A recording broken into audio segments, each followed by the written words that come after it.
আসসালামু আলাইকুম প্রিয় দর্শক মন্ডলী, বিডি চ্যানেল স্পোর্টস স্টুডিও থেকে আপনাদেরকে স্বাগত জানাচ্ছি। আমি আহমদ ফরিদ। আমরা একটি নতুন এপিসোড চালু করেছি। আপনারা জানেন আমাদের দেশে না জেনে অজ্ঞতার কারণে অনেক মানুষ আইনের নানা সমস্যা নিয়ে ঘুরপাক খান। তো সেই সমস্যার সমাধান হবে এমন একটা প্রত্যাশা রেখেই আমরা আইনের পাঠশালা নামক একটি অনুষ্ঠান চালু করেছি। আজকে আমার সাথে স্টুডিওতে উপস্থিত আছেন অ্যাডভোকেট সারোয়ার আলম। আপনাকে শুভেচ্ছা জানাচ্ছি আমাদের চ্যানেলের পক্ষ থেকে। ধন্যবাদ আপনাকেও আমাকে এই সময় আইনের পাঠশালা স্বাগত আমন্ত্রণ করার জন্য। চ্যানেল বিডি ফোরকে ধন্যবাদ। আহ, আমি আপনার কাছে প্রথমেই জানতে চাইব যে একজন অ্যাডভোকেট হইতে গেলে কি করতে হয় আসলে? ধন্যবাদ, অনেক সুন্দর একটি প্রশ্ন। আর এই প্রশ্নের উত্তরটি অবশ্যই যারা আইনজীবী হতে চায় তাদের জন্য অনেক গুরুত্বপূর্ণ। একজন আইনজীবী হইতে গেলে বা একজন অ্যাডভোকেট হইতে গেলে তাকে কি করতে হয়? সর্বপ্রথমত আমাদের বাংলাদেশ বার কাউন্সিলে একটি আদেশ আছে, অধ্যাদেশ 1972।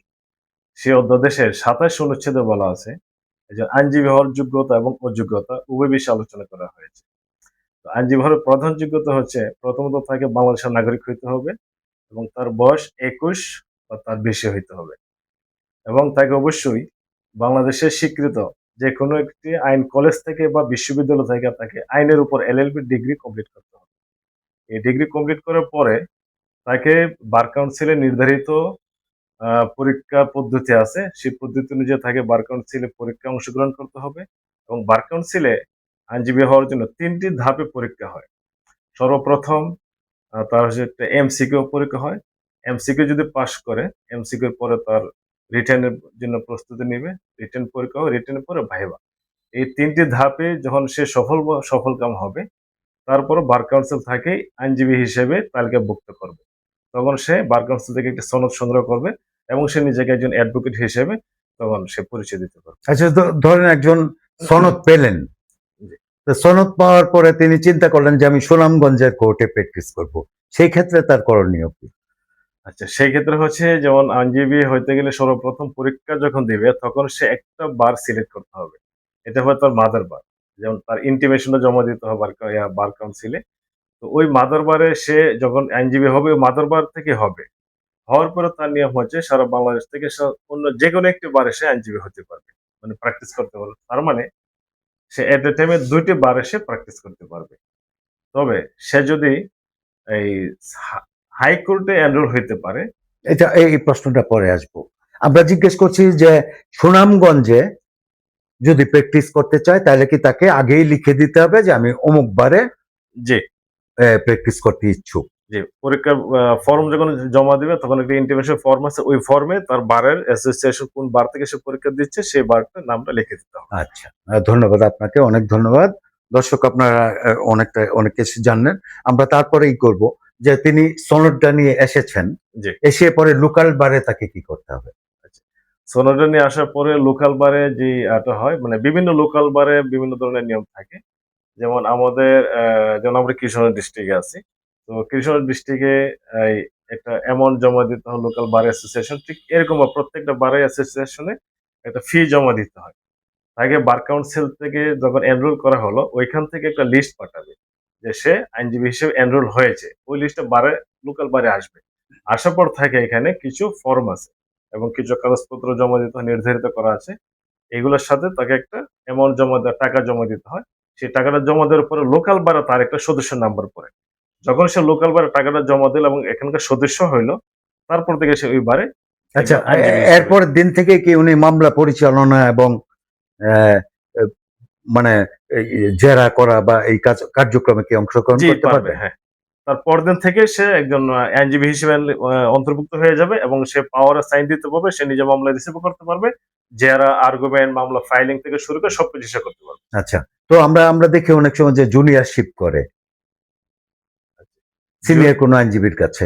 জি, এটা হচ্ছে এলএলবি ডিগ্রি কমপ্লিট করার পরে আইনজীবী হওয়ার পূর্বে একটা শর্ত হচ্ছে তাকে 6 মাস একজন সিনিয়রের সাথে তাকে ইন্টিমেশন জমা দিয়ে এবং জুনিয়রশিপ করতে হবে। তো 6 মাস জুনিয়রশিপ পার হওয়ার পরেই সে পরীক্ষার জন্য এলিজিবল হয়। জি। ওই 6টা মাস এটা থাকে এটা কি ওই সনদের পরীক্ষার আগে? সনদের পরীক্ষার আগে। জি। তো এখন দেখা গেছে বাংলাদেশে যে বার কাউন্সিল যে পরীক্ষাগুলি হয়, আহ, নিয়ম হচ্ছে প্রতি বছর 2টা পরীক্ষা, যেমন হাইকোর্টের একটা আদেশ আছে। বাট প্রতি বছর 2টা না হয়, একটা হয়, আবার অনেক অনেক সময় 2 বছর একটা হয়।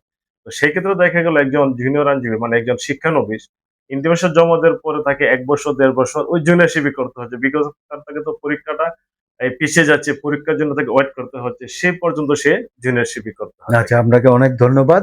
আমরা আজকে মূলত জানলাম কি যে একজন অ্যাডভোকেট তো কি কি প্রক্রিয়ার মাধ্যমে তিনি কোর্টে প্র্যাকটিস করতে পারেন। আর এখন আপনার কাছে একটু জানতে চাইবো জি, যে আমরা দেখি যে অনেকেই নিম্ন আদালতের আইনজীবী এবং হাইকোর্টের আইনজীবী, হাইকোর্ট জি। সুপ্রিম কোর্টের আইনজীবী। এই একজন নিম্ন আদালতের আইনজীবীকে হাইকোর্টে প্র্যাকটিস করতে গেলে কি পূর্ব যোগ্যতাটা লাগে? একজন নিম্ন আদালতে বলতে আমরা জজ কোর্টকে বুঝাই। তো নিম্ন আদালতে যখন সে এনরোল হয়, হওয়ার পরে হাইকোর্টের জন্য এক্সট্রা কিছু কোয়ালিফিকেশন লাগে। যেমন তার যদি এলএলবি, এলএলএম কমপ্লিট করা থাকে, তাহলে সে নিম্ন আদালতে আইনজীবী হওয়ার 1 বছর পরেই সে হাইকোর্টে পরীক্ষা দিতে পারবে। আবার তার যদি এলএলএমটা না থাকে, শুধু এলএলবি দিয়ে সে অ্যাডভোকেট হয়, সেক্ষেত্রে তাকে অবশ্যই 2 বছর তাকে নিম্ন আদালতে প্র্যাকটিস করতে হবে। দেন তারপরে সে ওই এলিজিবল হবে হাইকোর্টে পরীক্ষা দেওয়ার জন্য। আর হাইকোর্টের পরীক্ষাটা হচ্ছে ওইখানে শুধু একটা রিটেন হয়, তারপরে ভাইভা হয়ে যায়। জি। ওই ২টা ধাপে পরীক্ষা দিতে হয়। এবং হাইকোর্টের পরীক্ষাটাও সেম সিস্টেমই। ওইখানে ইন্টিমেশন জমা দিতে হবে হাইকোর্টের মানে একজন সিনিয়রের অধীনে, এবং দেওয়ার পরে ওই রেজিস্ট্রেশন হবে। হওয়ার পরে ওটার রেজিস্ট্রেশন মেয়াদ হলো ৫ বছর।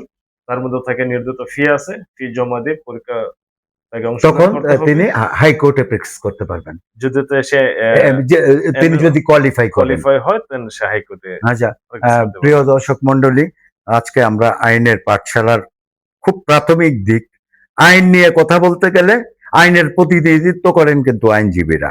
এই আইনজীবীর আমরা নিম্ন আদালত থেকে শুরু করে হাইকোর্টের আইনজীবী হওয়ার জন্য যা যা দরকার আমরা জনাব সারোয়ার, অ্যাডভোকেট সারোয়ারের কাছ থেকে আমরা জানতে পারলাম।